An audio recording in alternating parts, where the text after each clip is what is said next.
You have to be young to fall in love the way he falls in love with Anne Boleyn. You really have to be young, and you have to be kind of, inexperienced or uncontrolled in that area in your life. You know what I mean? There's just something about Anne Boleyn that captures his spirit, captures his loins. He sees a healthy girl. She'll give me a son, which is a great advantage. She's young. She's got a lot of life. And Anne seems to enjoy life. She's intelligent. She can carry a conversation. I mean, at the end of the day, especially if you're a king and most of your marriages are arranged, you want to know that they don't look like horse meat and they can carry a conversation, because you're going to be with them for a while, or they're going to be around. He was married to Catherine of Aragon for a very, very long time. His relationship with Catherine was wonderful. He loved her deeply and they had a deep respect. But she got old. And she didn't give him a son. And things had to change, and he's a young man. And so it kind of played out its natural course. It would have been even more extraordinary if Henry had remained faithful to Catherine of Aragon. That probably would have made him even sort of more famous. Because the nature of relationships for people of this stature, who you fall in love with is a matter of state. It's politics, and who you marry is a matter of state. And it's very, very hard to be a human in that context. And what we're looking at, I hope, because I haven't seen anything of the production so far, and I won't see anything before anybody sees this, is that I hope people will get what I hope we're getting is somebody who's not allowed to have emotions having emotions, and how they upset it's the world around him, which he wields so much power in.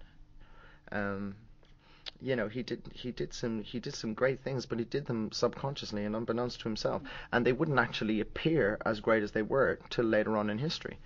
But he took the control. He became the spiritual leader for his country. So he took his kingdom away from Rome, which probably was no harm at the time.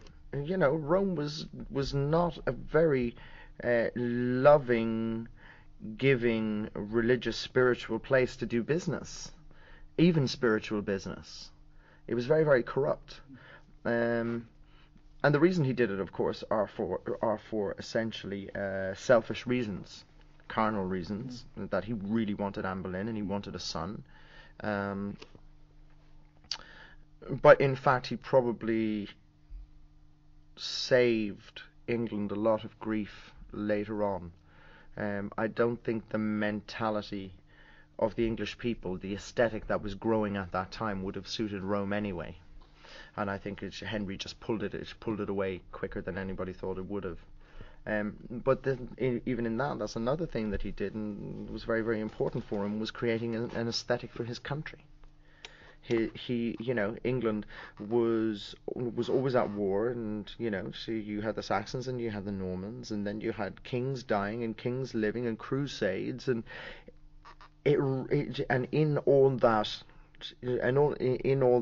sort of social, political, military unrest, it hadn't really gained an aesthetic.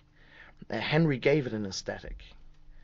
He sort of, he gave England an identification that, that it had been lacking up until then. And then, of course, there's the subject of the son. And, Henry desperately wanted to continue his line, as all great men do, especially great royal men. He had to continue his house. And he felt, and he was dead right, he felt that a daughter would not be able to hold it. And they tried to take it away from Elizabeth so many times. But in having Elizabeth, he had the greatest son a man could want. It was just a woman. So his wish was granted. it was granted to Anne Boleyn's child, not to Catherine of Aragon's.